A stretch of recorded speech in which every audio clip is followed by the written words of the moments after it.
মক্কার মুশরিক বেঈমান যারা ছিল এরা বলতো ফেরেশতারা হচ্ছে আল্লাহর কন্যা। বলি নাউজুবিল্লাহ। এরা কি বলতো? ফেরেশতারা আল্লাহর মেয়ে, আল্লাহর কন্যা। দেখেন জাহিলিয়াতের ওই সময় যুগে কন্যা সন্তানের প্রতি তাদের অনীহা ছিল। ছিল কি ছিল না? নিজেরা কন্যা সন্তান পছন্দ করতো না। কন্যা সন্তান হইলে তাকে জীবন্ত মাটি দিয়ে মেরে ফেলতো। অথচ আল্লাহ পাক রব্বুল আলামিন সম্বন্ধে বলছেন যে ফেরেশতারা হচ্ছে আল্লাহর কন্যা। বলি নাউজুবিল্লাহ। এমনকি তারা মহিলাদের সুরতের কিছু মূর্তি তৈরি করেছিল। মহিলা সুরতের কিছু মূর্তি তৈরি করে এই মূর্তিগুলা কাবা ঘরের মধ্যে সাজিয়ে রেখেছিল। মানুষ যখন প্রশ্ন করত এই মেয়েদের এই সুরাত তোমরা দিয়ে রেখেছো, এই মেয়ে মূর্তিগুলো এরা কারা? তখন এরা বলতো এরা আল্লাহর কন্যা, ফেরেশতা। বলি নাউজুবিল্লাহ। আমার ভাইরা, আল্লাহ পাক রব্বুল আলামিন তাদের এই প্রশ্নের জবাব দেয়া বলছিলেন ইয়ালিদ ওয়া লাম ইউলাদ ওয়া লাম ইয়াকুল লাহু কুফুয়ান আহাদ। জোরে বলুন আল্লাহু আকবার। আল্লাহ পাক রব্বুল আলামিন আপনাকে আমাকে সৃষ্টি করে এই পৃথিবীর বুকে যখন পাঠিয়ে দিচ্ছিলেন তখন ঘোষণা করে দিলেন, আদম তুমি শোনো, কুলনাহবিতু মিনহা জামিআন ফাইম্মা ইয়াতিয়ান্নাকুম মিন্নি হুদা ফামান তাবিআ হুদায়া ফালা খাউফুন আলাইহিম ওয়ালা হুম ইয়াহজানুন। জোরে বলুন আল্লাহু আকবার। কুলনাহবিতু মিনহা জামিআ, ও আদম তুমি এবং তোমার সন্তান সন্ততি পৃথিবীর বুকে কিয়ামত পর্যন্ত যারা আসবে তারা সকলেই আজকে পৃথিবীর বুকে নেমে যাও। ফাইম্মা ইয়াতিয়ান্নাকুম মিন্নি হুদা, দুনিয়ায় যখন বসবাস করবে, দুনিয়ায় যখন চলাচল করবে, আমার পক্ষ থেকে তোমাদের কাছে হেদায়েতের বাণী আসবে। আমার পক্ষ থেকে তোমাদের নিকটে কিতাব আসবে। কি আসবে? জোরে বলেন। আমার পক্ষ থেকে কিতাব আসবে, হেদায়েতের বাণী আসবে। ফামান তাবিআ হুদায়া, যারা নাকি আমার দেওয়া কিতাব অনুসরণ করে চলবে, যারা নাকি আমার বাণী অনুসরণ করে চলবে, ফালা খাউফুন আলাইহিম, এই পৃথিবীর বুকে তাদের কোনো ভয় থাকবে না। আর ওয়ালা হুম ইয়াহজানুন, আখিরাতেও তাদের কোনো চিন্তা ভাবনা থাকবে না। কোন সুবহানাল্লাহ। পাশাপাশি ওয়াল্লাযীনা কাফারু, যারা নাকি আমার আয়াতগুলোকে অস্বীকার করবে, আমার বিধানকে মেনে নেবে না, আমার বিধানকে উল্টিয়ে দিবে, আমার বিধানের বিপরীত বিধান তৈরি করবে, আমার কোরআনের বিরুদ্ধে অবস্থান নিবে, মনে রাখবে মুসলমান, তারা যেমনি ভাবে আমার বিধানকে ওলট পালট করেছে, আমিও তাদেরকে ওলট পালট করে দিয়া উল্টাইয়া আসমান থেকে হেঁচড়ে মাটির নিচে পর্যন্ত পৌঁছে দেব। কথা বলেন ঠিক কিনা? আল্লাহর সাথে পাঙ্গা নিয়া আজ পর্যন্ত কোনো ব্যক্তি টিকে থাকতে পারে নাই। পেরেছে? জোরে বলেন পেরেছে? আমার ভাইরা, আল্লাহ রাব্বুল আলামিন আমাদের পূর্বের কত ইতিহাস, আমাদের পূর্বের কত ঘটনা, কত কাহিনী আমাদেরকে জানিয়ে আমাদেরকে সতর্ক করেছেন। আমার বান্দারা তোমরা ফেরাউনের দিকে তাকাও, কত ক্ষমতাসীন ছিল ফেরাউন। এই ফেরাউন আল্লাহ দ্রোহিতার করার কারণে ফেরাউনের মূল কাজ ছিল মানুষদেরকে ধর্মীয় শিক্ষা থেকে বিমুখ করে দিয়া ফেরাউনের শিক্ষার দিকে মানুষদেরকে আকৃষ্ট করে জোরপূর্বক ফেরাউনের শিক্ষা ব্যবস্থা চাপিয়ে দেওয়া হতো। মানুষ যাতে ধর্মীয় শিক্ষা, ধর্মীয় জ্ঞান অর্জন না করে, এই কারণে মানুষদেরকে চাপাচাপি করা হতো, আইন পাশ করা হতো। ঠিক কিনা জোরে বলেন? এই অপরাধের কারণে আল্লাহ পাক রব্বুল আলামিন ফেরাউনের এমন অবস্থা করলেন, শেষ পর্যন্ত পানির মধ্যে চুবাইতে চুবাইতে মুখের মধ্যে মাটি পড়ে দিয়া তাকে পৃথিবী থেকে বিদায় করে দিলেন। নমরুদ যেমন আল্লাহর সাথে বিদ্রোহী ঘোষণা করে দিল। নমরুদ বলেছিল আমি আল্লাহর সাথে যুদ্ধ করব। কার সাথে যুদ্ধ করবে? জোরে বলেন। আল্লাহর সাথে যুদ্ধ করবে নমরুদ। আল্লাহ পাক রব্বুল আলামিনের আইনের বিপরীত কাজ করল। আল্লাহর প্রেরিত রাসূল ইব্রাহিমের বিরুদ্ধে অবস্থান নিল।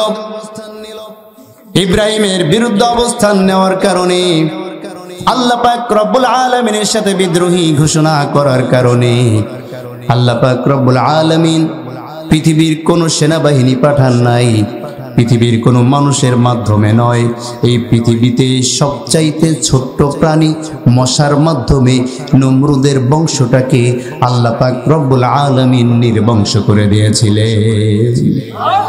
ঠিক কিনা? আদ জাতির দিকে তাকিয়ে দেখেন, সামুদ জাতির দিকে তাকিয়ে দেখেন। আদ জাতি আর সামুদ জাতি, কওমে লূত জাতি, যখন আল্লাহ পাক রব্বুল আলামিন আমাদেরকে বিধান দিয়ে দিয়েছেন নারী পুরুষদের সাথে বিবাহ করবে, পুরুষ নারীকে বিবাহ করবে, কিন্তু কওমে লূত জাতি আল্লাহর আইনটাকে উল্টিয়ে দিয়েছিল। আল্লাহর আইন উল্টিয়ে দিয়ে এরা সমকামিতার মধ্যে লিপ্ত হয়ে যায়। পুরুষে পুরুষে বিবাহ করে, মহিলা মহিলাতে বিবাহ করে। এই চরম অপরাধের কারণে, ঘৃণিত অপরাধের কারণে আল্লাহ পাক রব্বুল আলামিন তাদের সম্বন্ধে বলছেন, বান্দারা তোমরা শোনো, সাখখারাহা আলাইহিম সাবআ লায়ালিন ওয়া সামানিয়াতা আইয়ামিন হুসুমান ফাতারাল কওমা ফিহা সরআ কাআন্নাহুম আ'জাজু নাখলিন খাবিয়া। জোরে বলুন আল্লাহু আকবার। ও জিব্রাইল তুমি শোনো, এই আদ জাতি, সামুদ জাতি, কওমে লূত জাতি আমার আইনকে উল্টিয়ে দিয়েছে। তুমি জিব্রাইল জমিনের বুকে চলে যাও, যারা নাকি আমি আল্লাহর আইনকে উল্টায় তুমিও তাদেরকে উল্টিয়ে দিবা। আল্লাহু আকবার বলেন। জিব্রাইল আলাইহিস সালাম তার একটি হাত ব্যবহার করে ওই কওমে লূত জাতি, আদ জাতি আর সামুদ জাতির নিচে দিয়া উঁচা করে আসমানে তুলে নিলেন। কোথায়? আসমানে তুলে নিলেন। আসমানে তুলে নেওয়ার পরে হাতটাকে শুধু একটু উল্টিয়ে দিলেন। কি করলেন? আল্লাহর আইন তোরা উল্টিয়েছিলি, এবার আল্লাহ পাক তোদেরকে উল্টিয়ে দিল। এই আসমান থেকে জমিনের বুকে যখন তারা পড়া শুরু করলো, নিক্ষেপ হওয়া শুরু করলো, আল্লাহ পাক রব্বুল আলামিন বলেন সাখখারাহা আলাইহিম, যখন তারা আসমান থেকে নিচে পড়ে আমি আল্লাহ পাক রব্বুল আলামিন তাদের উপরে গজব নাজিল করলাম। কিসের গজব? অগ্নি ঝড়, বালু ঝড়, প্রস্তরের ঝড়, এভাবে করে শিলা ঝড়, যত প্রকার ঝড় আছে, গজব আছে, এই গজব তাদেরকে এমন ভাবে চেয়ে বসলো। সাবআ লায়ালি ওয়া সামানিয়াতা আইয়াম, সাবআ লায়ালিন 7 রাত, সামানিয়াতা আইয়াম 8 দিন। আল্লাহু আকবার বলেন। 7 রাত 8 দিন পর্যন্ত তাদেরকে এই ঝড়গুলো একবার পশ্চিমে নিয়ে যায়, একবার পূর্ব দিকে বাড়ি দেয়, আবার উত্তর দিকে বাড়ি খাওয়ায়, আবার দক্ষিণ দিকে বাড়ি খাওয়ায়। এইভাবে করে 1 সপ্তাহ যাবত 7 রাত 8 দিন পর্যন্ত তাদেরকে ঘুরাইতে ঘুরাইতে, বাড়ি খাওয়াইতে খাওয়াইতে, আশ্রাইতে আশ্রাইতে এমন অবস্থা আল্লাহ করেছিলেন। আল্লাহ পাক রব্বুল আলামিন বলছেন ফাতারাল কওমা ফিহা সরআন কাআন্নাহুম আ'জাজু নাখলিন খাবিয়া। জোরে বলুন আল্লাহু আকবার।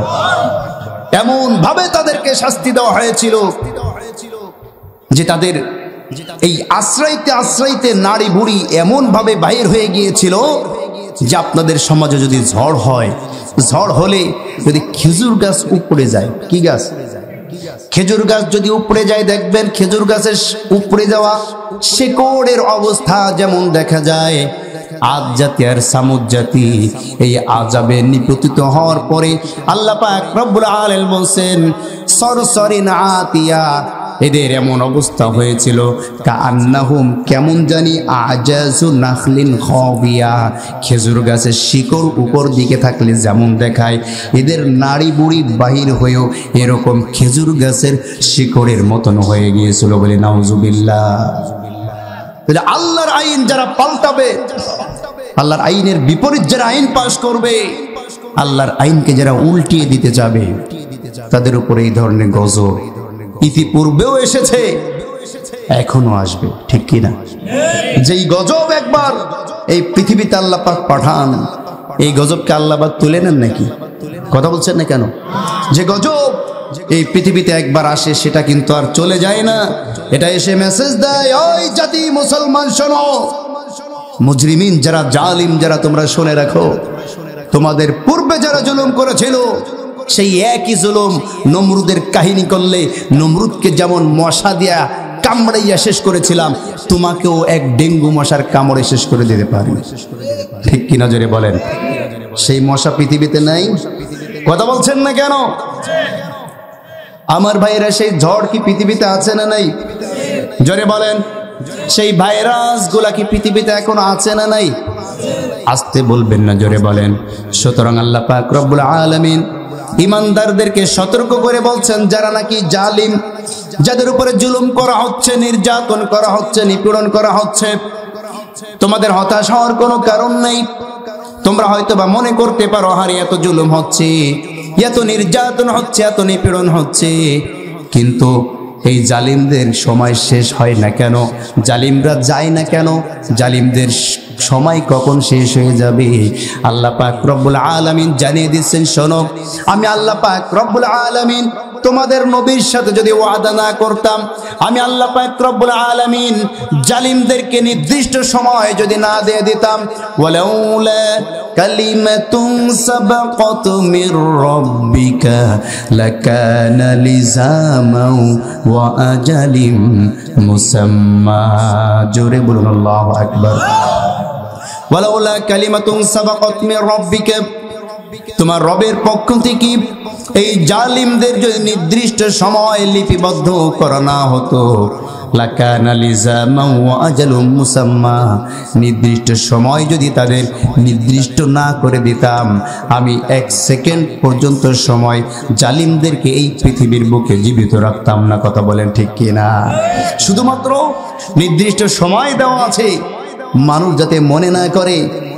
আল্লাহ পাক বলছেন, আয়াহসাবু, তারা কি মনে করেছে আল্লাম ইয়ারাহু আহাদ, তারা শুধু জুলুম করবে, তারা শুধু নির্যাতন করবে, মানুষদের অধিকার নষ্ট করবে, লাম ইয়ারাহু আহাদ, তাদের দেখার মতো কেউ নেই, তাদের ধরার মতো কেউ নাই।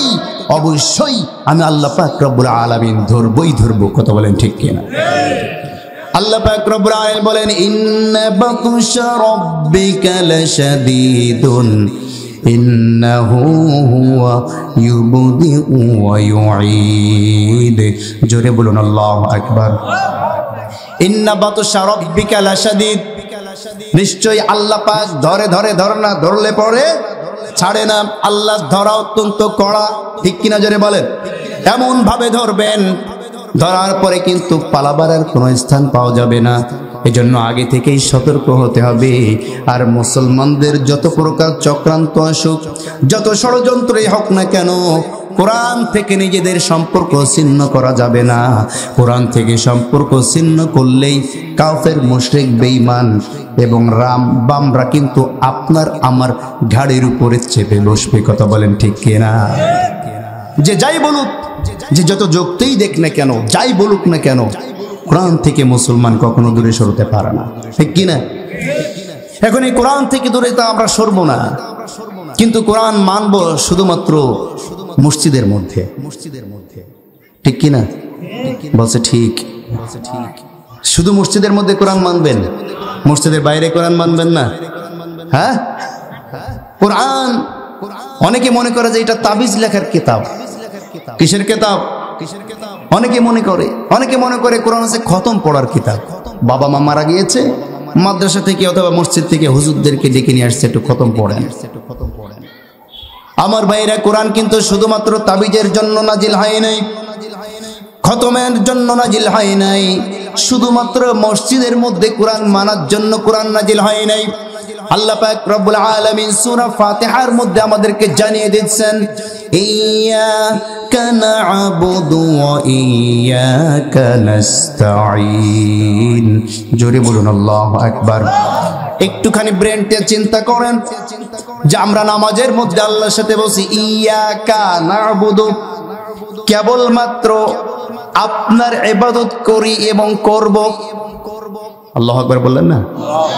আর ওয়া ইয়াকা নাস্তাইন, কেবলমাত্র আপনার কাছে সাহায্য চাচ্ছি এবং চাইব। কথা বলছেন না কেন? তাহলে ইয়াকা নাবুদু, আল্লাহ কেবলমাত্র আপনার ইবাদত করি এবং করব। এখন মসজিদে যেমন আপনার ইবাদত করি, মসজিদ থেকে বাইরে গিয়েও আপনার ইবাদত করব। এবার বলেন তো, মসজিদে তো ঠিকই আল্লাহর ইবাদত করলেন, মসজিদের বাইরে গিয়ে ইবাদত গেল কই? কথা বলেন, মসজিদের বাইরে ইবাদত গেল কই? মসজিদের বাইরে গিয়ে আপনার সমাজ কোরআন দিয়ে চলছে না, আপনার ব্যবসা কোরআন দিয়ে চলছে না, আপনার সংসার কোরআন দিয়ে চলছে না, আপনার সন্তানের বিবাহ শাদীটাও কোরআন অনুযায়ী হচ্ছে না, ঠিক কি না? আপনার আমার সংসার, আপনার আমার সমাজ, আপনার আমার পরিবার যদি কোরআন দিয়া চলতো, এই সমাজ এই সংসারে এত অশান্তি বিশৃঙ্খলা হতো না। কথা বলছেন না কেন?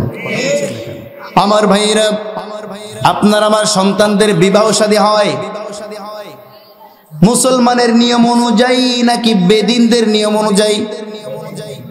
কি কথা বলছেন না তো? আপনারা কি আমার কথা বুঝতেছেন? সবাই কথা বুঝতেছেন আমার? তা আমার সাথে একটু কথা বলবেন। যদি কথা না বলেন তাহলে তো আলোচনা বুঝবেন না। 3 ঘন্টা বক্তা আলোচনা করলো, চক্ষু বন্ধ করে কানে হাত দিয়া, শ্রোতারাও খুব সুন্দরভাবে শুনলো। কেমন আজ হয়েছে? খুব ভালো। কি শিখলা তা তো জানি না। এরকম আজ শুই না কোনো লাভ আছে? কথা বলেন। কিছু কথা তো আমাদেরকে শিখতে হবে, জানার চেষ্টা করতে হবে। মুখ বুজে বসে থাকলে তো হবে না। আমার সাথে কথা বলবেন। তাহলে আমাদের বিবাহ শাদী অনুষ্ঠান যেগুলো হয় ইসলামী নিয়ম অনুযায়ী হয় নাকি বেদিন বেধর্মীদের নিয়ম অনুযায়ী হয়? কথা বলেন না কেন? আমাদের বিবাহ শাদীতে গান বাজনা আছে না নাই? বেহায়া বেপর্দা আছে না নাই? গায়ে হলুদের নামে নোংরামি আছে না নাই? কথা বলেন। আপনার সন্তানের বিবাহ শাদী দিচ্ছেন 14 গ্রামের মানুষের ঘুম হারাম করে দিয়া, ঠিক কিনা জোরে বলেন? সারা রাত বক্স বাজাচ্ছেন, ড্যান্স হচ্ছে, নাচ হচ্ছে, পার্টি হচ্ছে। আল্লাহ পাক রব্বুল আলামিন এই বিবাহটাকে দিয়েছিল ইবাদত হিসাবে। জোরে বলেন, বিবাহটা কি? ইবাদত। বিবাহটা ইবাদত। আল্লাহর ইবাদতের মধ্যে আপনি শয়তানি কর্মকাণ্ড ঢুকিয়া যখন বিবাহ শাদী দিলেন, বলেন তো এই বিবাহের মধ্যে কোনো রহমত আর বরকত থাকবে নাকি? কথা বলছেন না কেন? কোনো রহমত থাকবে না, বরকত থাকবে না, বরঞ্চ উল্টা শয়তান এই বিবাহের মধ্যে খুশি হয়ে যায়। কথা বলেন ঠিক কিনা? যেই বিবাহে শয়তান খুশি, আল্লাহ খুশি, এই বিবাহের মধ্যে শান্তি থাকবে, এই বিবাহের মধ্যে সুখ থাকবে, এই বিবাহ টিকবে। এটা আপনি ভাবলেন কেমনে? কথা বলেন আমার ভাইয়েরা। এজন্য বিবাহ শাদী একটা ইবাদত। সারা রাত 3 দিন ধরে ডেস্ক বাজে, বক্স বাজে, দিড়িম দিড়িম দিয়ে আওয়াজ হয়, তাতে কোনো অসুবিধা নেই। বছরে একদিন তাফসীর মাহফিল হইলে ওনার ফতোয়া আছে না নাই? জোরে বলেন। মাইক বাজলে অসুবিধা হয়, কোরআনের আওয়াজ শুনলে অসুবিধা হয়, কিন্তু ওই যে বক্সের যেই ঢোলের বাড়ি, এই বাড়ি শুনলে জমিন পর্যন্ত থরথর করে কাঁপে।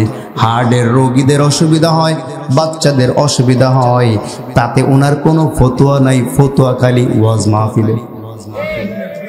ঠিক কিনা আমার ভাইয়েরা?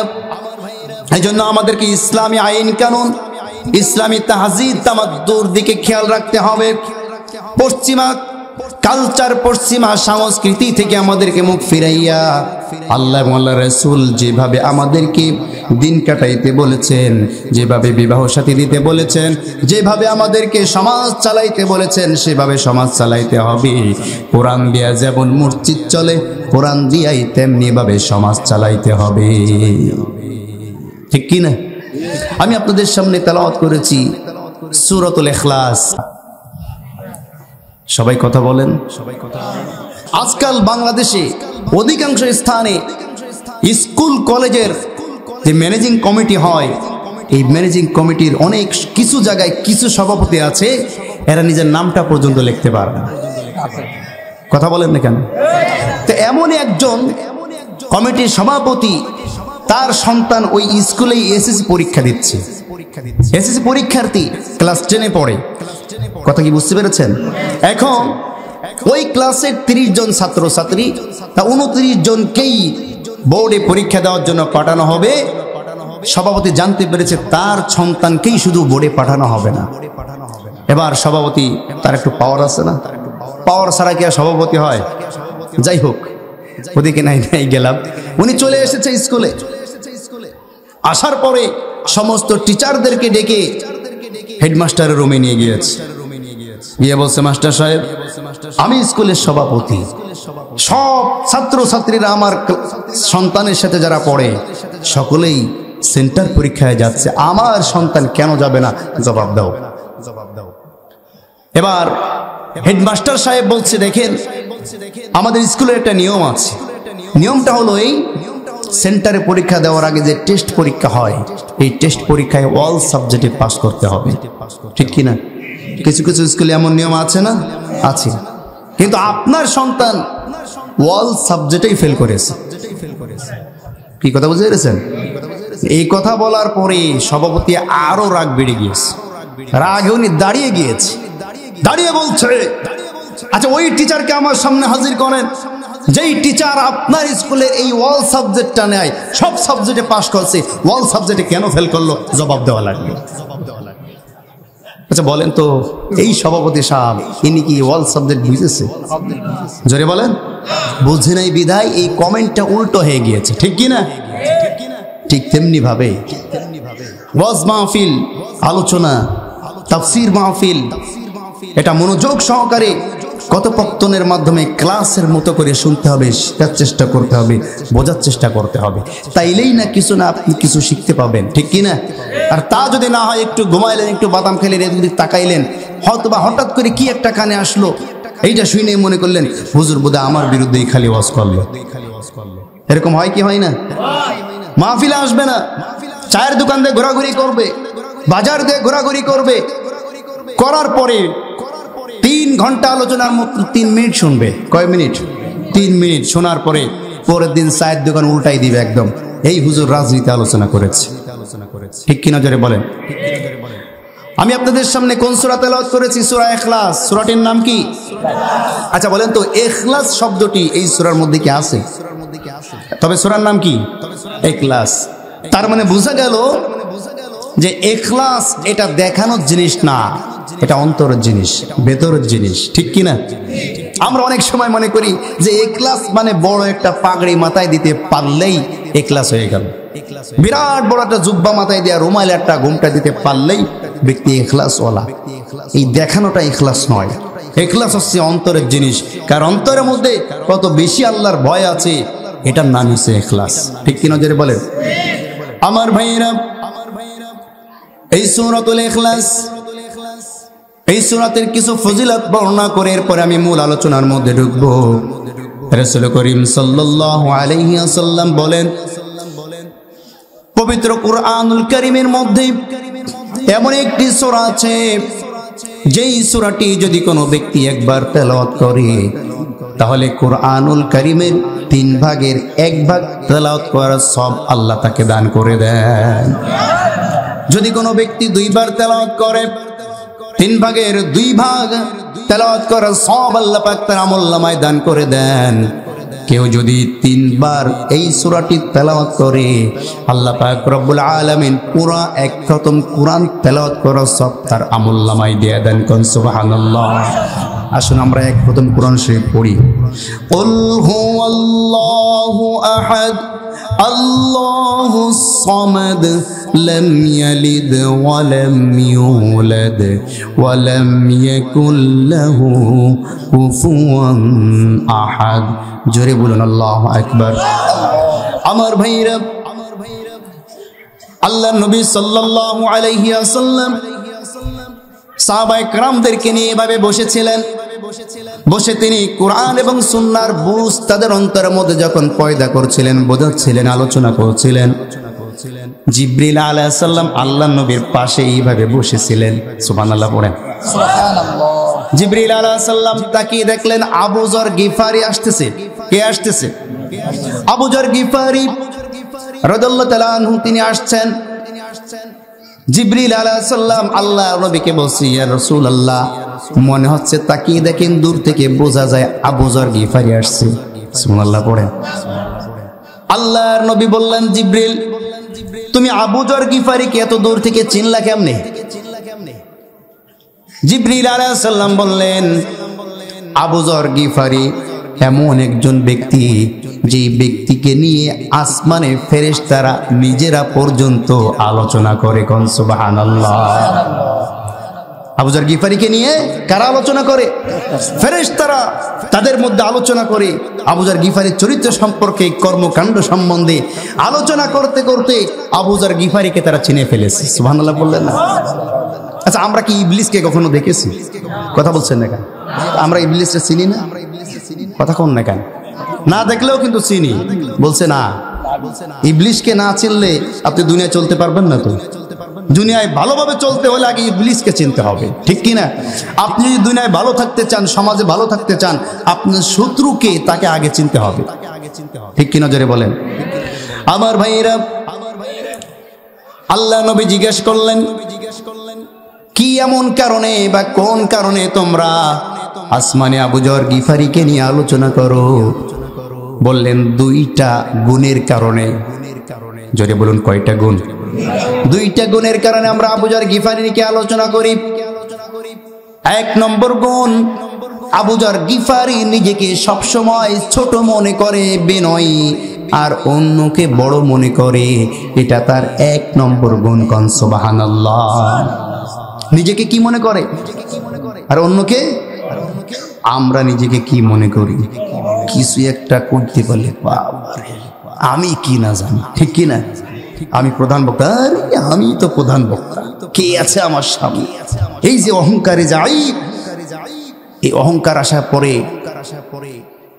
এমন অবস্থা আপনার হবে যে ভিতরে এলেম যা আছে সব খেয়ে শেষ করে ফেলবে, আমল যা আছে সব খেয়ে খেয়ে শেষ করে দেয়, অহংকার যা অন্তরের মধ্যে আছে, ঠিক কি না? কিন্তু বিনয়ী যারা, তারা কখনো নিজেকে বড় মনে করে না। যত বড় চেয়ার তারা পাক না কেন, তাদের মস্তিষ্ক, তাদের মাইন্ডটা থাকে নিচের দিকে। আল্লাহ, তুমি আল্লাহ পাক রব্বুল আলামিন আমাকে সম্মানিত চেয়ারে বসিয়েছো, কিন্তু আমি তো এর যোগ্য না, ঠিক কিনা? জোরে বলেন। আমার ভাইয়েরা, আবু যর গিফারির প্রথম গুণ ছিল যে তিনি নিজেকে ছোট মনে করতেন আর অন্যকে বড় মনে করতেন। দ্বিতীয় গুণ ছিল তিনি সব সময় যখনই সুযোগ পেতেন সূরা ইখলাস তেলাওয়াত করতেন। কোন সুবহানাল্লাহ। যখনই তিনি সুযোগ পেতেন, যখনই তিনি সময় পেতেন, এই সময়টা তিনি সূরা ইখলাস তেলাওয়াত করতেন। আল্লাহু আকবার বলেন। আমার ভাইরা, সূরা ইখলাস তেলাওয়াত করার কারণে তার মর্যাদা এত বাড়লো কেন? তার কারণ এই সূরার মধ্যে আল্লাহর পরিচয় আছে। সুবহানাল্লাহ বললেন না? এই সূরাটির মধ্যে কার পরিচয়? জোরে বলেন। আমার ভাইরা খুব ভালো করে বুঝবেন,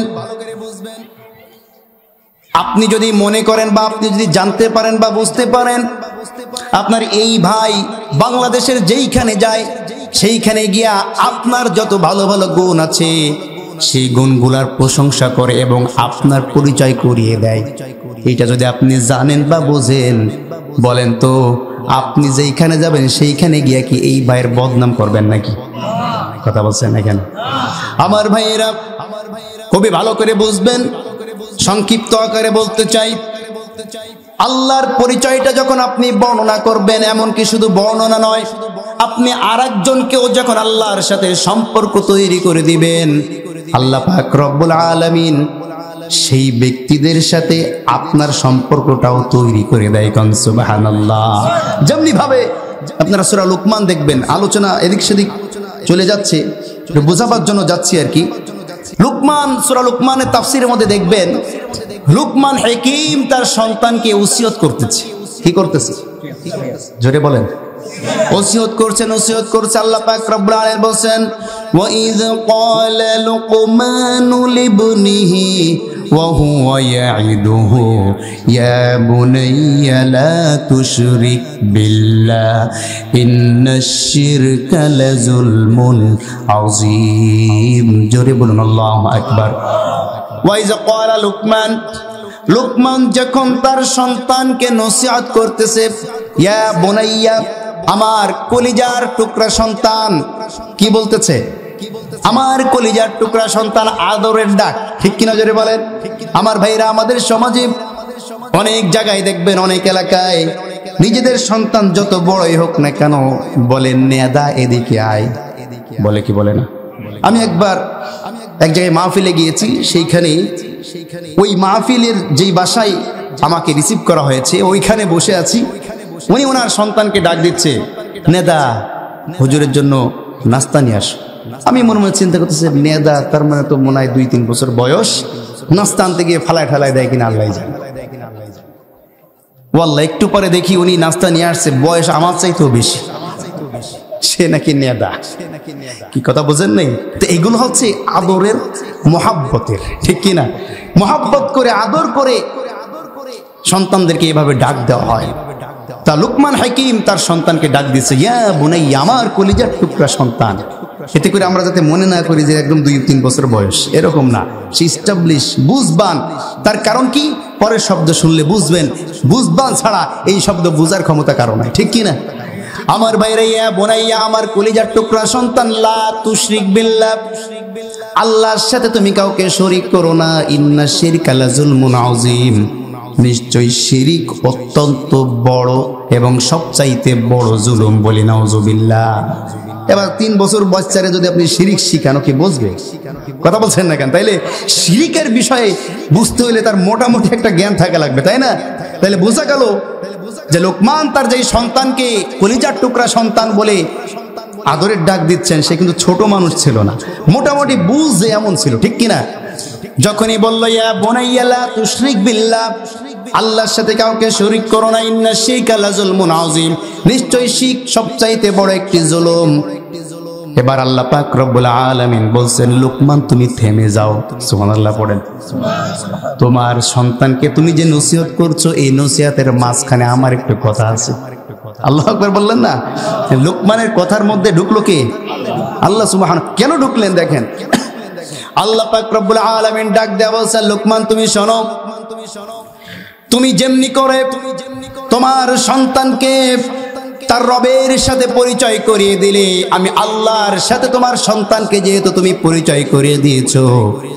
এখন আমি আল্লাহর উপরে ওয়াজিব হয়ে গিয়েছি ওই সন্তানকে তোমাদের সাথে পরিচয় করিয়ে দাও সুবহানাল্লাহ আমার ভাইরা আল্লাহ পাক পরিচয় করিয়ে দিচ্ছেন ووصينا الإنسان بوالديه حملته أمه وهنا على وهن وفصاله في عامين أن اشكر لي ولوالديك إلي المصير جرب الله أكبر ووصينا الإنسان بوالديه আল্লাহ বলছেন তোমার পিতা যেহেতু আমার সাথে তোমার সম্পর্ক তৈরি করে দিয়েছে আমার পরিচয়টা তোমাকে দিয়ে দিয়েছে এবার ও সন্তানেরা তোমরা শোনো আমি ওয়াজ করতেছি আমি আল্লাহ নসিহত করছি বিওয়ালিদাইহি তোমাদের পিতামাতা সম্পর্কে বিশেষ করে তোমার মাতার কথা চিন্তা করো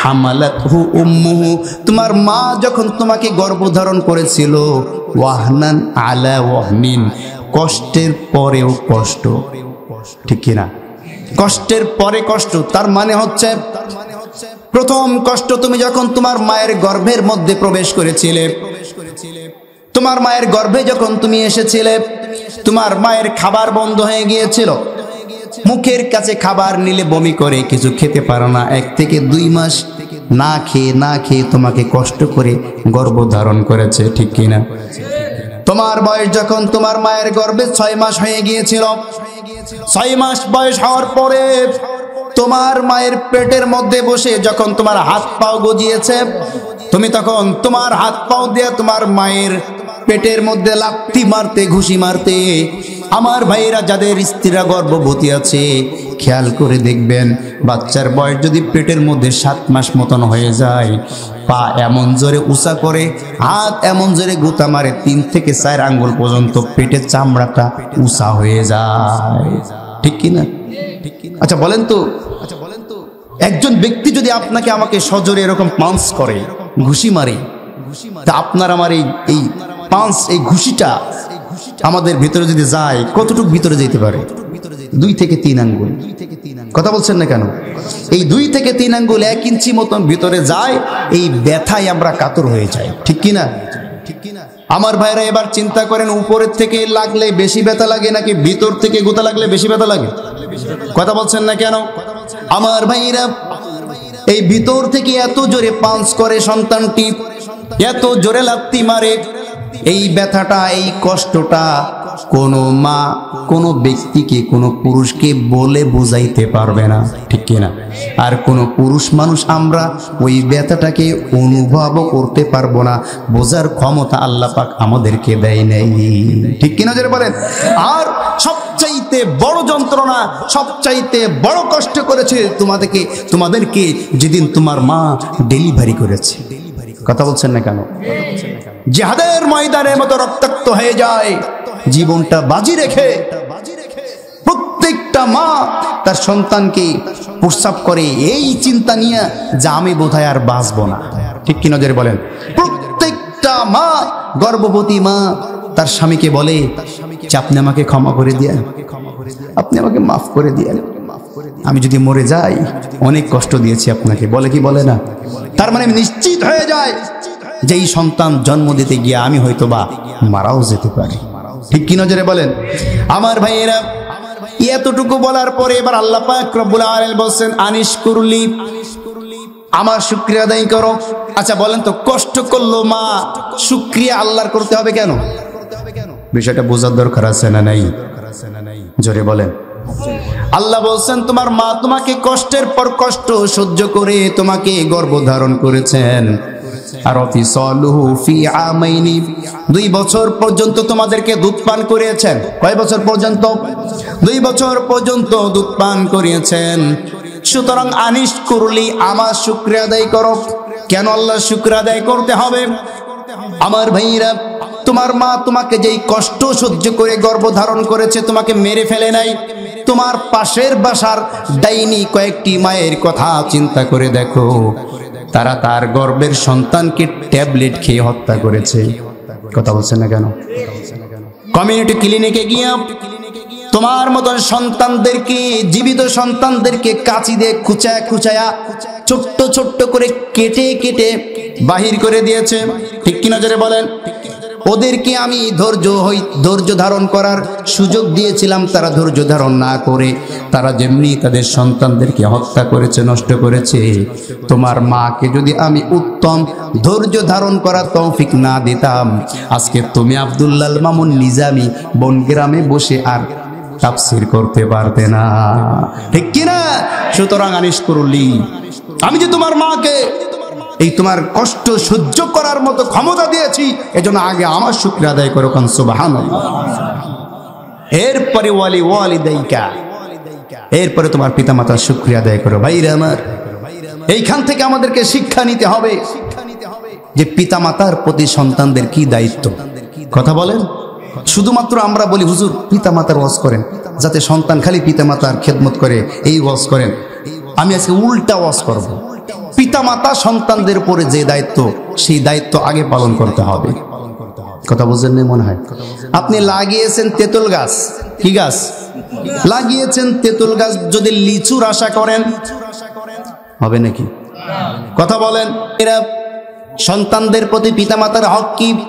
আল্লাহ নবী সাল্লাল্লাহু আলাইহি ওয়াসাল্লাম বলেন, তোমাদের সন্তান যেদিন পৃথিবীর বুকে ভূমিষ্ঠ হবে, ভূমিষ্ঠ হওয়ার সাথে সাথে তার কানের মধ্যে আজান শোনাও।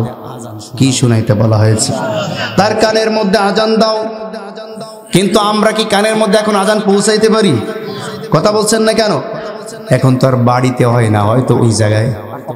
কথা বলছেন না কেন? আসার পরে নার্স যারা আছে কোলে নিয়েই ওয়েলকাম। কি কাম? ওয়েলকাম।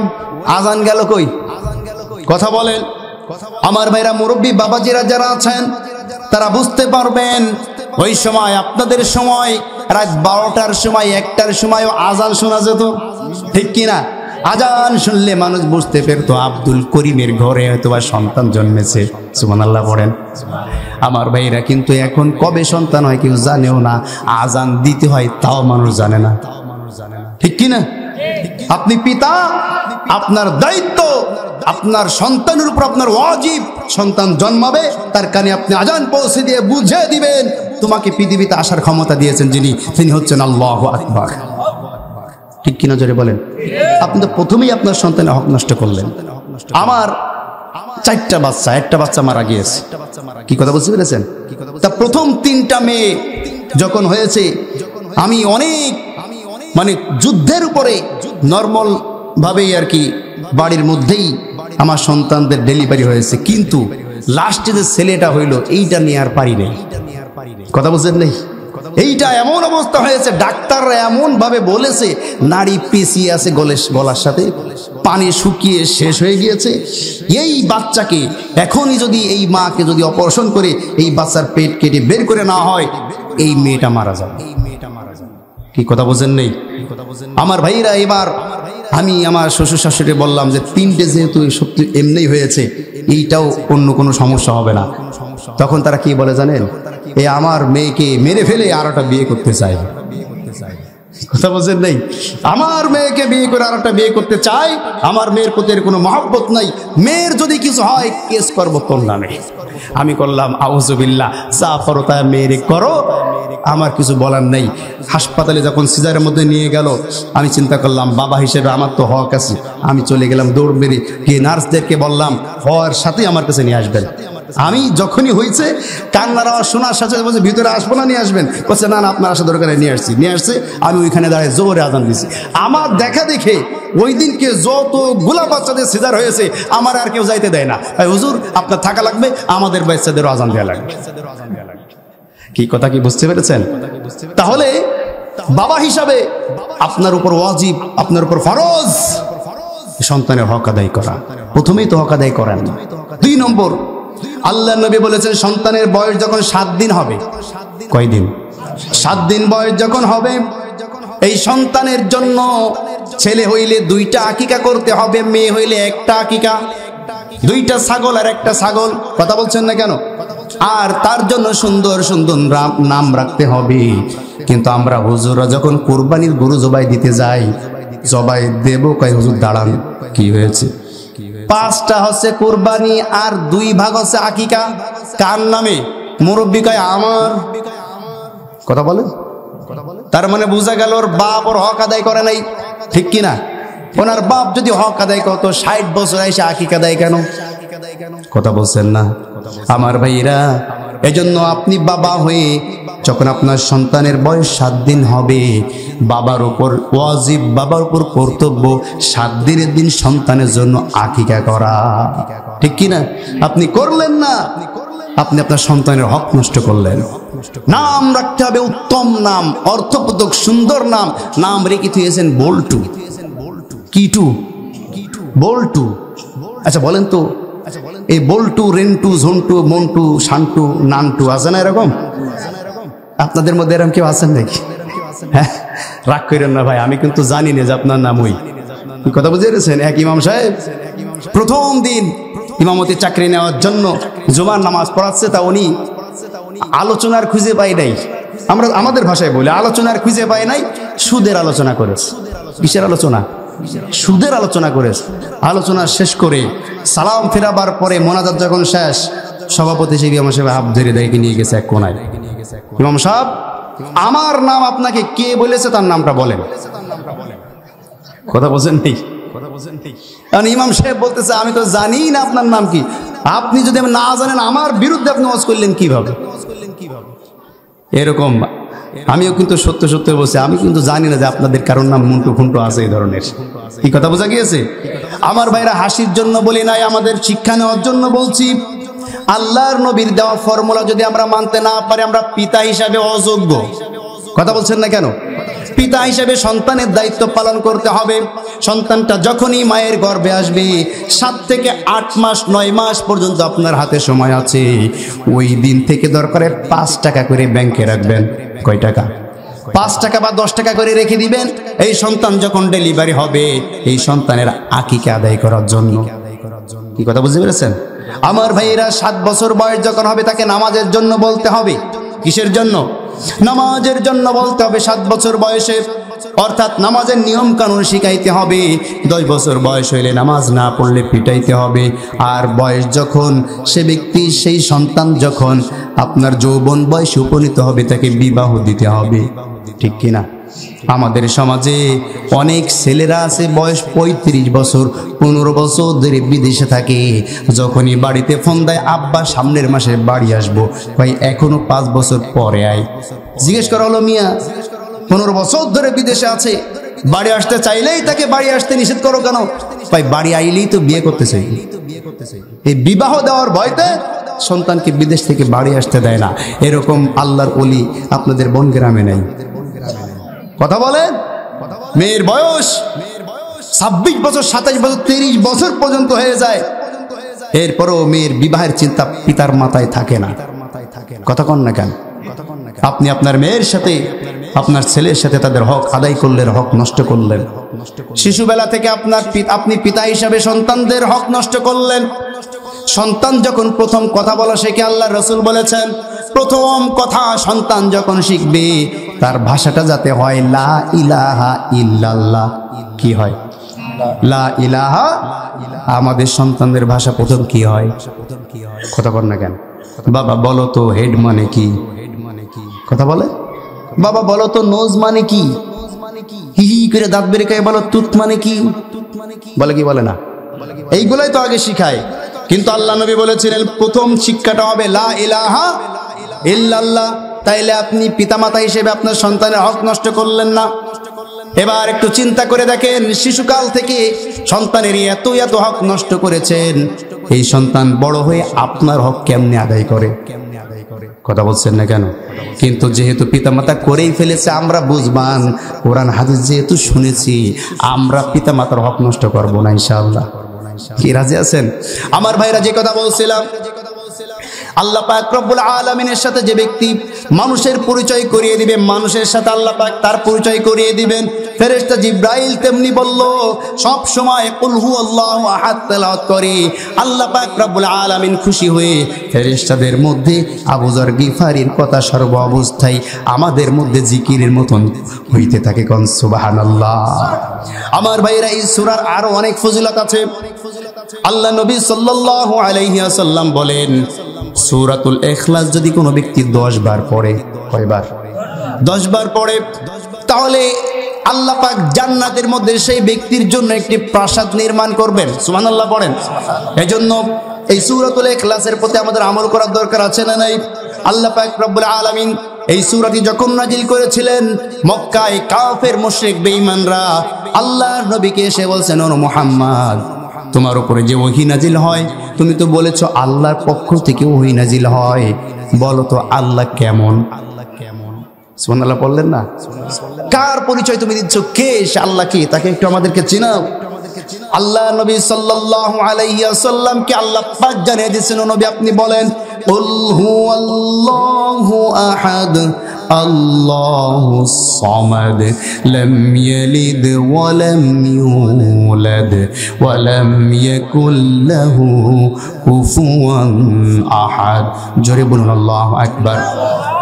ও নবী আপনার কাছে তারা আমার পরিচয় জিজ্ঞাসা করেছে, কুল আপনি বলে দেন আল্লাহু আহাদ, আল্লাহ হচ্ছেন এক ও একক। সুবহানাল্লাহ পড়েন।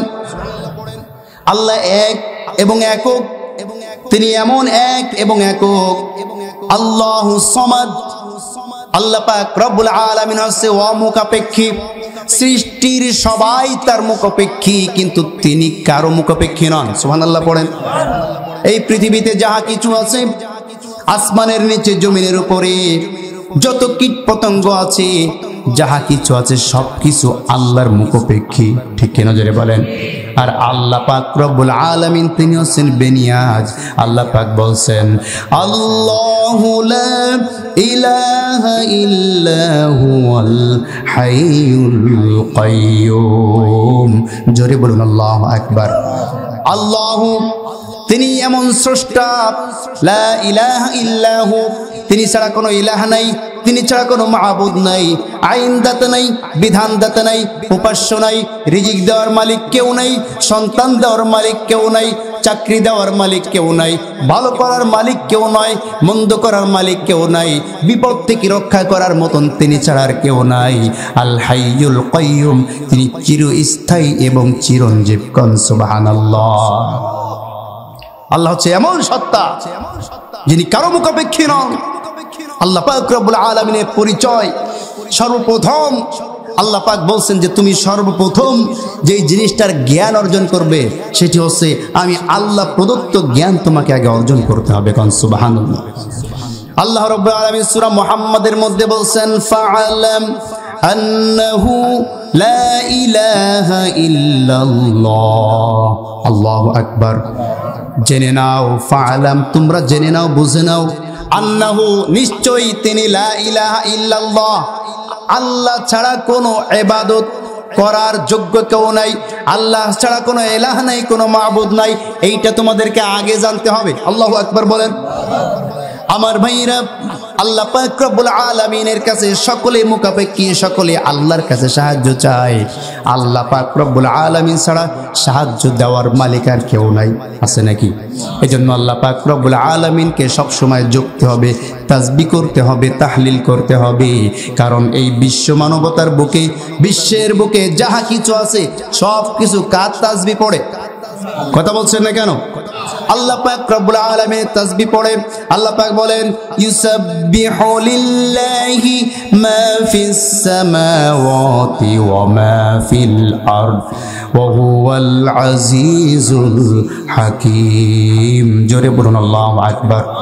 আসমান জমিনে যাহা কিছু আছে সব কিছু সে আল্লাহ পাক রব্বুল আলামিনের তাসবিহ পড়ে। সুতরাং তোমরাও সর্ব অবস্থায় আল্লাহ পাক রব্বুল আলামিনের তাসবিহ পড়ো।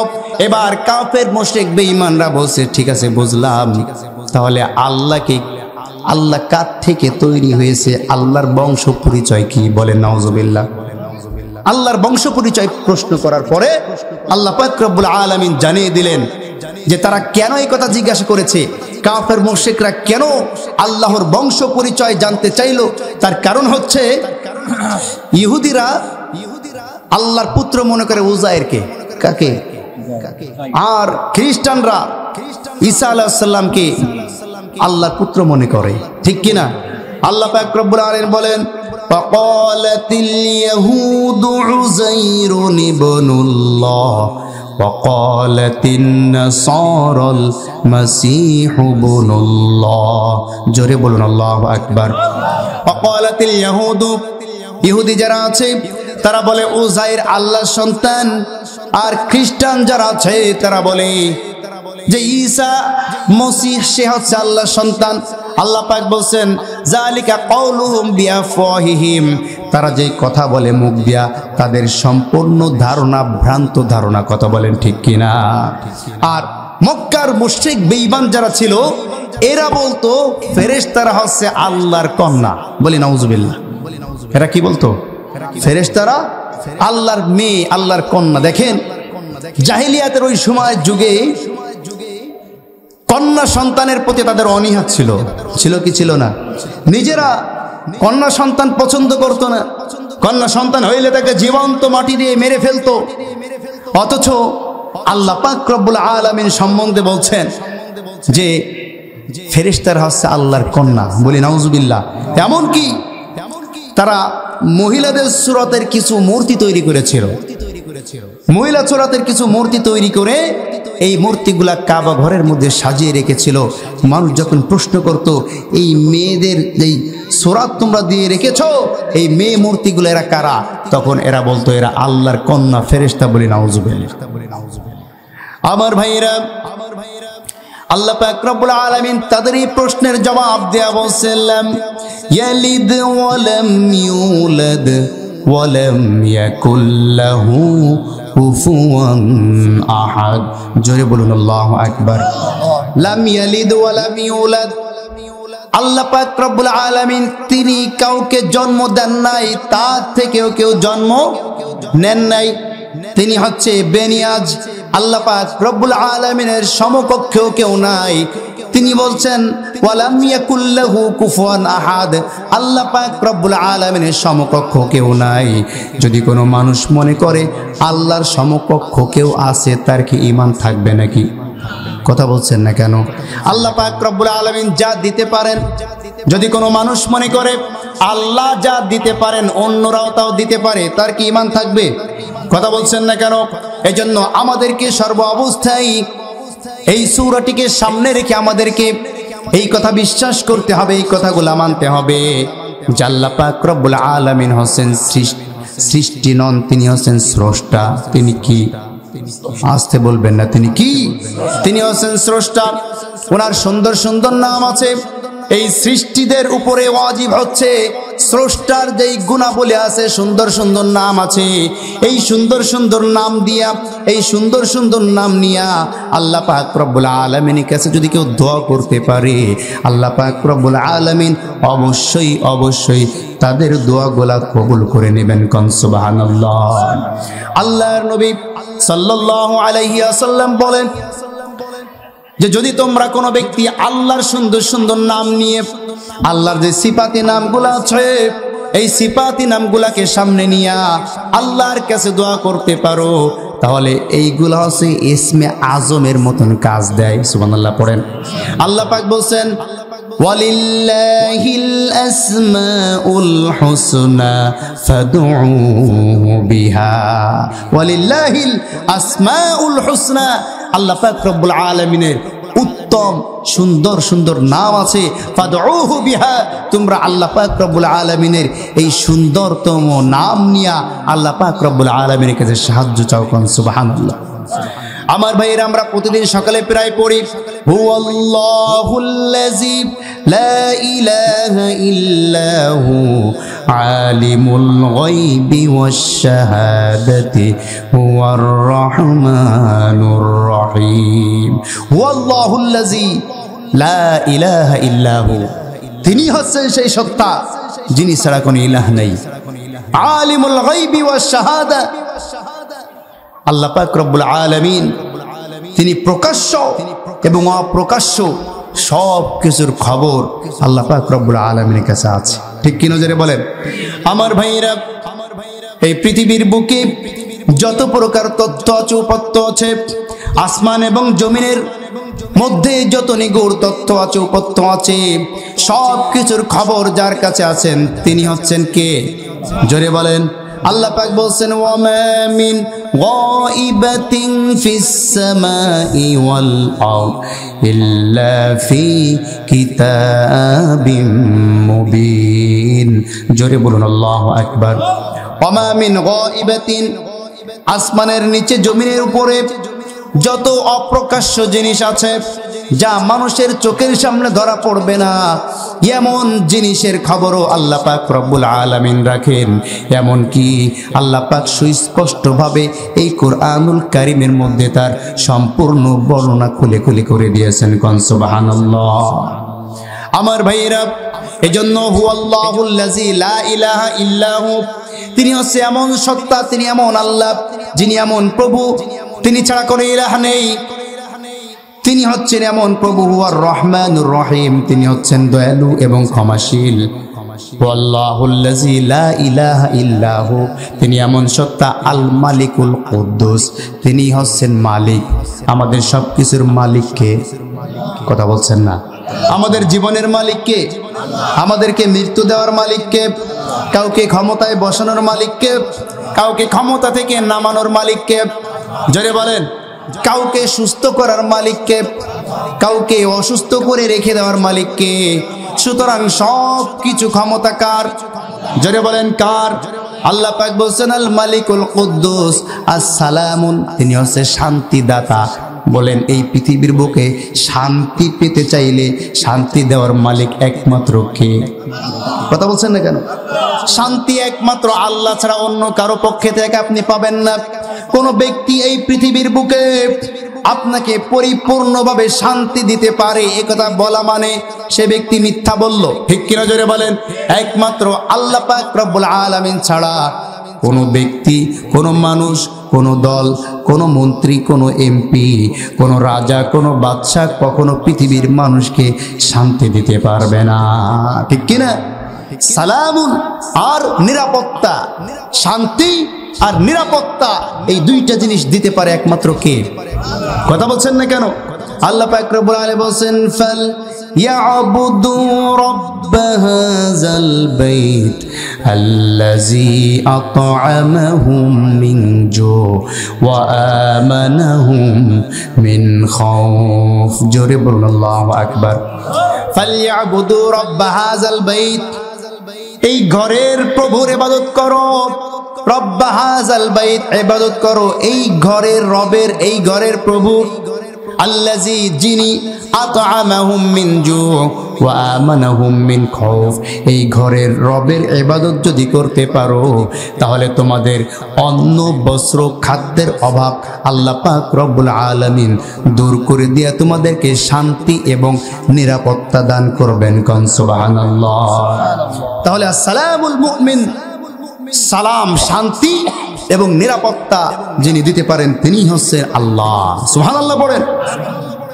আমার ভাইয়েরা, এভাবে করে আল্লাহ পাক রব্বুল আলামিনের যে গুণবাচক নামগুলো আছে, আপনার কি কি প্রয়োজন এই প্রয়োজনকে উল্লেখ করে প্রয়োজনটাকে সামনে নিয়ে আল্লাহ বলেন আলিল্লাহিল আসমাউল হুসনা, আল্লাহর সুন্দর সুন্দর গুণবাচক নাম আছে, ফাদউহু বিহা, এই নাম দিয়া, গুণবাচক নাম দিয়া তোমরা আল্লাহ পাক রব্বুল আলামিনের কাছে দোয়া করো, অবশ্যই আল্লাহ পাক তোমাদের দোয়া কবুল করে নেবেন।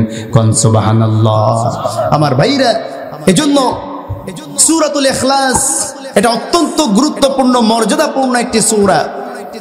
একদিন আল্লাহ রাসূল সাল্লাল্লাহু আলাইহি ওয়াসাল্লাম সাহাবায়ে কেরামদেরকে নিয়ে বসে আছেন। একজন মহিলা সাহাবী আসলেন, এসে বলছেন, ইয়া রাসূলুল্লাহ, আমি আপনাকে সঁপে দিতে চাই, আমি আমাকে আপনার জন্য সঁপে দিতে চাই। আল্লাহ রাসূল বলছেন, তোমাকে আমার কোনো প্রয়োজন নেই। কি কথা বুঝতে পেরেছেন? তখন মহিলাটি দাঁড়িয়ে থাকলেন। আল্লাহ রাসূল বলছেন যে সাহাবায়ে কেরাম তোমরা যারা আছো, তোমাদের মধ্যে কেউ কি মহিলাকে বিবাহ করতে চাও কিনা? তখন মহিলা বলছে, ইয়া রাসূলুল্লাহ, আপনার যেহেতু আমার প্রয়োজন নেই, সেহেতু আপনার সাহাবায়ে কেরামদের মধ্যে আমি যাচাই করে এমন একজনকে বিবাহ করতে চাই যে আমার 3টা শর্ত মেনে নেবে। কয়টা শর্ত? জোরে বলেন। আল্লাহ নবী বললেন, মহিলা কি কি তোমার শর্ত বলতে পারো? মহিলা বললেন, আমার 1 নম্বর শর্ত, যে ব্যক্তি আমাকে বিবাহ করবে সে ব্যক্তি দৈনিক 1 খতম কোরআন তেলাওয়াত করতে হবে। দৈনিক 1 খতম কোরআন তেলাওয়াত করতে হবে। 2 নম্বর শর্ত, সারা রাত জেগে তাকে ইবাদত করতে হবে। আর 3 নম্বর শর্ত, সারা বছর তাকে রোজা রাখতে হবে। বলেন তো শর্তগুলা কঠিন না সহজ? কথা বলছেন না কেন? প্রতিদিন 1 খতম কোরআন তেলাওয়াত, সারা রাত জেগে ইবাদত করা আর সারা বছর রোজা রাখা, এই শর্ত দেওয়ার পরে সমস্ত সাহাবায়ে কেরাম চুপ। একজন সাহাবী তিনি এক কোণা থেকে দাঁড়িয়ে বলছেন, ইয়া রাসূলুল্লাহ, এই শর্তগুলা মেনে নিয়া এই মহিলাকে বিবাহ করতে আমি রাজি আছি। কোন সুবহানাল্লাহ। বিবাহ করে নিয়ে যাওয়ার পরে কিছুদিন পরে মহিলা আবার চলে আসছে আল্লাহ নবীর দরবারে। এসে বলছে, ইয়া রাসূলুল্লাহ, আপনার সাহাবী যে শর্তে আমাকে বিবাহ করেছিল তার একটা শর্তও সে মানে না। কি কথা বুঝতে পেরেছেন? একটা শর্তও মানে না। আল্লাহ রাসূল বলছে, কেমন কথা? আমার সাহাবী, তারা এরকম তো হতে পারে না, অবশ্যই তো সে তার শর্ত পূরণ করবে। ঠিক কিনা? আমার ভাইয়েরা, আল্লাহ নবী বললেন, সাহাবীকে ডেকে নিয়ে আসা হোক। সাহাবীকে ডেকে নিয়ে আসা হলো। নিয়ে আসার পরে আল্লাহ নবী জিজ্ঞাসা করছেন, ও সাহাবা, তোমাকে যে 3টে শর্তে এই মহিলার সাথে বিবাহ দেওয়া হয়েছিল, এই 3টা শর্তের তুমি নাকি একটাও মানো না। সাহাবী বলছে, আমি তার 3টা শর্তই মানি। সুবহানাল্লাহ বললেন না? সুবহানাল্লাহ। তা বলছে যে মহিলা বলছে, তুমি শর্ত মানো না, আর তুমি বলছো মানব, বিষয়টা কি আমাকে খুলে বলো। মা বোনেরা অনেক সময় স্বামীদের সাথে চালাকি শুরু করে, ঠিক কি না? স্বামীদের চেয়ে বেশি চালাক হইতে চায়। একটা জিনিস মনে রাখবেন, স্বামীরা হচ্ছে সংসারের কর্তা। সংসারের কর্তা কি? কথা বলছেন না। সংসারের অভিভাবক কে হবে? স্বামীরা হবে সংসারের অভিভাবক। মেয়েরা থাকবে স্বামীদের অধীনে, পুরুষের অধীনে। আমার ভাইরা, কোন নারী পুরুষের অধীন ছাড়া এই পৃথিবীতে থাকতে পারে না, ঠিক কিনা? হয়তো সে পিতার অধীনে থাকবে, না হয় স্বামীর অধীনে থাকবে, না হয় বড় ভাইয়ের অধীনে থাকবে, ঠিক কি নজরে বলেন? আমার ভাইয়েরা একটি হাদিস বলে, এরপর আমার এই আলোচনা ইতি টানবো।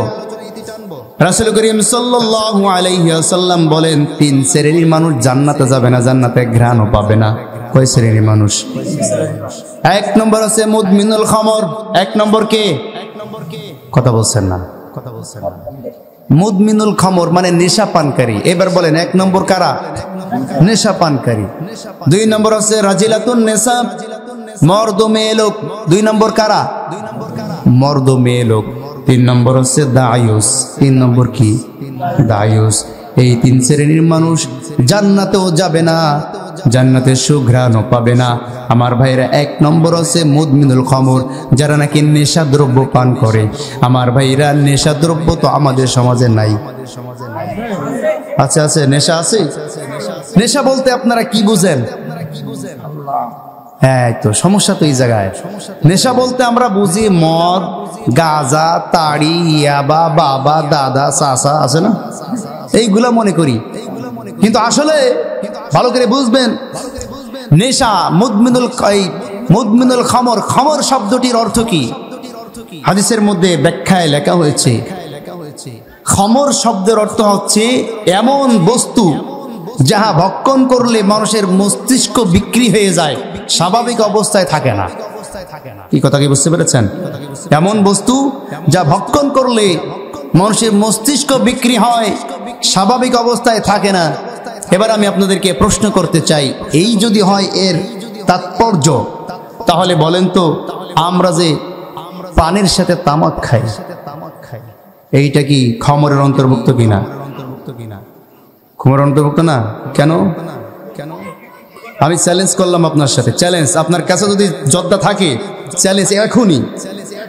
আচ্ছা এখনই চ্যালেঞ্জ, যারা কোনোদিন খায় না এরকম এক ছেলেটা ডেকে নিয়ে আসেন, ওকে খাওয়াই দেন। যদি দাঁড়িয়ে থাকতে পারে আমি আপনার সাথে খাওয়া শুরু করব। চ্যালেঞ্জ করেন আপনি।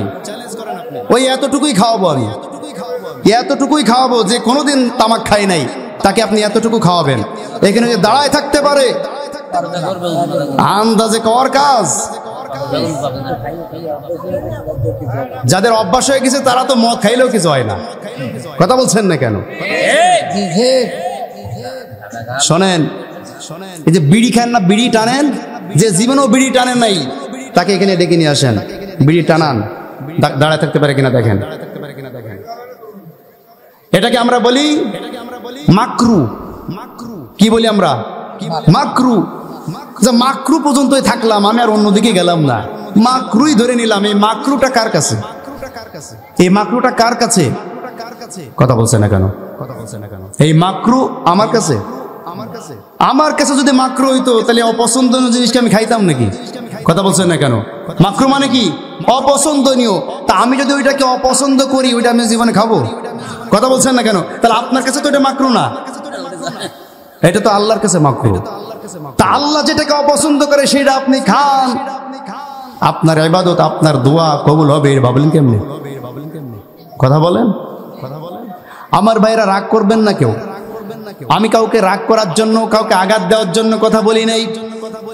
আপনি জর্দা খাইলে আমার কোনো কিছু আসে যায় না, কিন্তু আপনি মুসলমান হিসাবে আমি এক মুসলমান আর এক মুসলমানকে সতর্ক করতেই পারি, ঠিক কি নজরে বলেন? আমার ভাইরা, এই জন্য বলছি, আল্লাহ রাসূল সাল্লাল্লাহু আলাইহি সাল্লাম কঠিন কিয়ামতের ময়দানে ওই ব্যক্তিদেরকে সুপারিশ করবে না যে ব্যক্তিরা নাকি তামাক এবং জর্দা ভক্ষণ করে। বলি নাউজুবিল্লাহ। এটা আশরাফ আলী থানভী রহমাতুল্লাহ আলাইহি, তার একটা কিতাব আছে, কিতাবটির নাম হচ্ছে রাসূলুল্লাহ সাল্লাল্লাহু আলাইহি ওয়াসাল্লামের মেরাজ। কিতাবটির নাম কি? রাসূলুল্লাহ সাল্লাল্লাহু আলাইহি ওয়াসাল্লামের মেরাজ। এই কিতাবের 2 জায়গায় ঘটনা আছে যে যারা তামাক খাবে, জর্দা খাবে, কিয়ামতে আল্লাহ তাদের সুপারিশ করবে না। এবার আপনার যত খুশি আপনি জর্দা খান, আমার কোনো অসুবিধা নেই। তাহলে 1 নম্বর মুদমিনুল খামর, জান্নাতেও যাবে না, জান্নাতের ঘ্রাণও পাবে না। 2 নম্বর রাজিলাতুন নেসা। 2 নম্বর কারা? রাজিলাতুন নেসা, মর্দ মেয়ে লোক। মর্দ মেয়ে লোক চিনেন? যে পুরুষের উপরে কর্তৃত্ব দেখাইতে চায়। কথা বলছেন না কেন? যেই নারী স্বামীকে দাম দিতে চায় না, যেই নারী স্বামীকে বলে পাগল, কিছু বোঝে, বলে কি বলে না? যেই নারী সংসারের হাল নিজের হাতের মুঠোয় রাখতে চায়, স্বামীর হাতে সংসারের হাল ছেড়ে দেয় না, এ হচ্ছে মর্দ মেয়ে লোক। কি কথা বুঝতে পেরেছেন? যে পুরুষের মতন চলে, পুরুষের মতো বলে, পুরুষের মতো পোশাক পরে, পুরুষের মতো বাড়িতে অভিভাবক থাকার পরেও একা একা মার্কেটে গিয়া ঘোরে, এই হচ্ছে মর্দ মেয়ে লোক, রাজিলাতুন নেসা। কথা বোঝেন নাই? আমার ভাইয়েরা, এজন্য যেই সমস্ত নারীরা স্বামীদেরকে দাম দেয় না, স্বামীদের বিরুদ্ধে বিভিন্ন কটু কথা বলে, স্বামীদেরকে পাগল বলে, স্বামীদেরকে বলে কিছু বোঝে না, সব উনি একলা বোঝে, এরা হচ্ছে মর্দ মেয়ে লোক। কি কথা বুঝতে পেরেছেন? আর 3 নম্বর হচ্ছে দায়ুস। 3 নম্বর কি? দায়ুস। দায়ুস কারা? কথা বলেন, দায়ুস কারা বলেন তো? দায়ুস হচ্ছে অভিভাবক। আপনি পিতা, আপনার অধীনে আপনার মেয়ে যদি বেপরদায় চলে, এই মেয়েকে আপনি পর্দার কথা বলতে পারেন না বা পর্দার দিকে ফিরিয়ে আনেন না, আপনি দায়ুস। কথা বলছেন না কেন? আপনি বড় ভাই, আপনার অধীনে আপনার ছোট বোন আছে, ছোট বোন বেপরদায় চলে, আপনি বড় ভাই হিসাবে ছোট বোনকে ফিরাইতে পারেন না, আপনি দায়ুস। আপনি স্বামী, আপনার স্ত্রী যদি বেপরদায় চলে, আপনি আপনার স্ত্রীকে বেপরদা থেকে ফেরাইতে পারেন না, আপনি স্বামী হিসেবে দায়ুস। ঠিক কিনা জোরে বলেন? অনেক হাজী সাহেবরা আছেন, অনেক বড় বড় দানবীররা আছে, বিবাহ শাদী যখন অনুষ্ঠান হয় আমরা দেখি বিয়ে বাড়িতে তার নিজের বউ দেওরদের সাথে, পাড়াতো ভাইদের সাথে ড্যান্স করে আর নাচানাচি করে, উনি মসজিদের কোনায় বসে তসবিহ ঠেকে সুবহানাল্লাহ সুবহানাল্লাহ। কথা বলছেন না কেন? আছে না? আরে তুমি তো দায়ুস হয়ে বসে আছো, তোমার এই সুবহানাল্লাহ তো আল্লাহর দরবারে পৌঁছাচ্ছে না। সুবহানাল্লাহ যদি আল্লাহর দরবারে পৌঁছাইতে হয়, নিজের স্ত্রীদেরকে, নিজের মেয়েদেরকে, নিজের বোনদেরকে আগে পর্দা করাও। ঠিক কি নজরে বলেন? আমার ভাইয়েরা, আমার বন্ধুগণ, যে কথা বলছিলাম শেষ করে দেব। সাহাবা বললেন আমি 3টা শর্তই পালন করি। কেমনে পালন করো আমার সাহাবা তুমি বলো? তখন আল্লাহর নবীকে সাহাবা বলছেন ইয়া রাসূলুল্লাহ, ওর প্রথম শর্ত ছিল সারা রাত জেগে ইবাদত করতে হবে। বলছে হ্যাঁ, আপনি তো বলেছেন কোন ব্যক্তি যদি এশার নামাজ আর ফজরের নামাজ জামাতের সাথে আদায় করে সারা রাত জেগে ইবাদত করলে যেই সওয়াব আল্লাহ পাক তার আমলনামায় সেই সওয়াব দান করে। কোন সুবহানাল্লাহ। তাইলে এশার নামাজ আর ফজরের জামাতের সাথে আদায় করা যাবে তো ইনশাআল্লাহ? কারা কারা আদায় করবেন হাত তুলে আল্লাহকে দেখান, আল্লাহ কবুল করুন বলেন আমিন। এই 2 ওয়াক্ত নামাজ মুনাফিকদের জন্য অত্যন্ত কষ্টকর। মুনাফিকদের জন্য সবচাইতে কষ্টকর হচ্ছে ফজরের নামাজ আর এশার নামাজ। যদিও এশার নামাজ কোনো মতে পড়ে, কিন্তু ফজরের নামাজে এদের কি যে কষ্ট হয়। ফজরের নামাজে যারা হাজির না হয় মনে করবেন এরা মুনাফিক। এরা কি বলতে কষ্ট হয়? কথা বলছেন না কেন? আমার ভাইরা, তাহলে ফজরের নামাজ আর এশার নামাজ যদি জামাতের সাথে পড়া হয়, সারা রাত ইবাদত করলে যে সওয়াব আল্লাহ সেই সওয়াব দেয় আমলনামায়। কোন সুবহানাল্লাহ। 2 নম্বর শর্ত দিয়েছিল সারা বছর রোজা রাখতে হবে। সামনে আমাদের রমজান মাস আসছে না? সারা বছর যাতে আমি রোজা রাখি। ইয়া রাসূলুল্লাহ, আপনি আমার ওই স্ত্রীকে প্রশ্ন করেন, গত মাসে রমজান মাস গেল, সারা মাস আমি রোজা রেখেছি, আর আপনি বলেছেন যদি কোনো ব্যক্তি রমজান মাসে রোজা রাখার পরে শাওয়াল মাসের 6টি রোজা রাখে। কয়টি রোজা? শাওয়াল মাসে 6টি রোজা রাখে, আল্লাহ পাক রব্বুল আলামিন সারা বছর রোজা রাখার সওয়াব ওই ব্যক্তির আমলনামায় দান করে দেবে। কোন সুবহানাল্লাহ। তাহলে আমি রমজান মাসের পুরো রোজা রেখেছি, শাওয়াল মাসেও 6টা রোজা রেখেছি, তাইলে তো আমি সারা বছরও রোজা রাখলাম। সুবহানাল্লাহ বললেন না? সুবহানাল্লাহ। 3 নম্বর শর্ত, প্রতিদিন 1 খতম কোরআন তেলাওয়াত করতে হবে। আপনি তো আমাদের সেদিনই বললেন, যদি কোনো ব্যক্তি সূরাতুল ইখলাস 3 বার পাঠ করে, জোরে বলেন কয়বার? 3 বার যদি কোনো ব্যক্তি সূরাতুল ইখলাস পাঠ করে, পুরা কোরআন শরীফ তেলাওয়াত করার, পুরা কোরআন শরীফ খতম করার সওয়াব আমি আল্লাহ পাক রব্বুল আলামিন তার আমলনামায় দান করে দিবেন। কোন সুবহানাল্লাহ। আমি তো প্রতিদিন ঘুমানোর সময় সূরা ইখলাস 3 বার পাঠ করে ঘুমাই, সুতরাং তার 3টা শর্তই আমি পালন করি। আল্লাহ রাসূল মুস্কি মুস্কি হাসেন আর বলেন, আমার সাহাবাদের সাথে তোমরা এসেছো চালাকি করতে, ও মহিলারা পুরুষদের সাথে চালাকি করতে যেও না। হয়তোবা অনেক পুরুষ আছে মহিলাদের সামনে কথা বলে না জ্ঞানজাম বাঁধার ভয়ে, ঠিক কি নজরে বলেন? যে বিতর্ক করলে ও তো বোঝে না, ছাগল মার্কা, কি মার্কা? ছাগল মার্কা, বোঝে না। আন্দাজে যদি তর্ক করে বা যদি স্বামী একটু কঠোর হয়, জ্ঞানজাম বাধায় দেবে, বাপের বাড়ি চলে যাবে। এই জন্য অনেক স্বামী আছে চুপ থাকে, অনেক স্বামী স্ত্রীর উপর থেকে নির্যাতিত হয়, পুরুষ নির্যাতন হয়, কিন্তু কাউকে বলতে পারে না, চুপ থাকে মান সম্মানের ভয়ে। তোমাদের তো মান সম্মান নাই, তোমরা যাত্রার কাছে গিয়ে খালি স্বামীর বদনাম দিতে পারো, কিন্তু স্বামীরা তোমাদেরকে সম্মান দেয়, এই কারণে তোমাদের বদনাম কারো কাছে দেয় না, ঠিক কি নজরে বলেন? এজন্য আমরা আজকে যে আলোচনা করেছি সূরাতুল ইখলাস, এই ইখলাস আমাদের প্রত্যেকের অন্তরের মধ্যে পয়দা করতে হবে। রাজি আছেন? আল্লাহ পাক রব্বুল আলামিনের উপরে ভয়, আল্লাহ পাক রব্বুল আলামিন যে আমাদের স্রষ্টা, আল্লাহ পাক রাজ্জাক, আল্লাহ পাক খালিক, আল্লাহ পাক মালিক, আল্লাহ পাক সব কিছু দিতে পারেন। আল্লাহর ক্ষমতা ছাড়া অন্য কারো ক্ষমতার কাছে মুসলমান মাথা নত করতে পারে না। কথা বলেন ঠিক কিনা? এজন্য আমাদেরকে বিশ্বাস রাখতে হবে যে সব কিছু স্রষ্টা আল্লাহ রব্বুল আলামিন। আল্লাহ পাক রব্বুল আলামিন আমাদেরকে যে বিধানগুলো দিয়েছেন, আল্লাহ পাক যাহা আমাদেরকে আদেশ করেছেন সেগুলো পালন করতে হবে, যাহা নিষেধ করেছেন সেগুলো বরদাস্ত করতে হবে। আর এই সূরাতুল ইখলাস এর উপর আমরা সকলে ইনশাআল্লাহ আমল করব। প্রতিদিন ঘুমাবার সময় অন্তত 3 বার সূরাতুল ইখলাস পাঠ করে ঘুমাবো। রাজি আছেন সবাই? রাজি আছেন? আল্লাহ পাক রব্বুল আলামিন আমাদের প্রত্যেককে যে আলোচনাগুলো করলাম এবং শুনলাম, আমাকে সহ আপনাদেরকে আমল করা তৌফিক দেন। আমিন।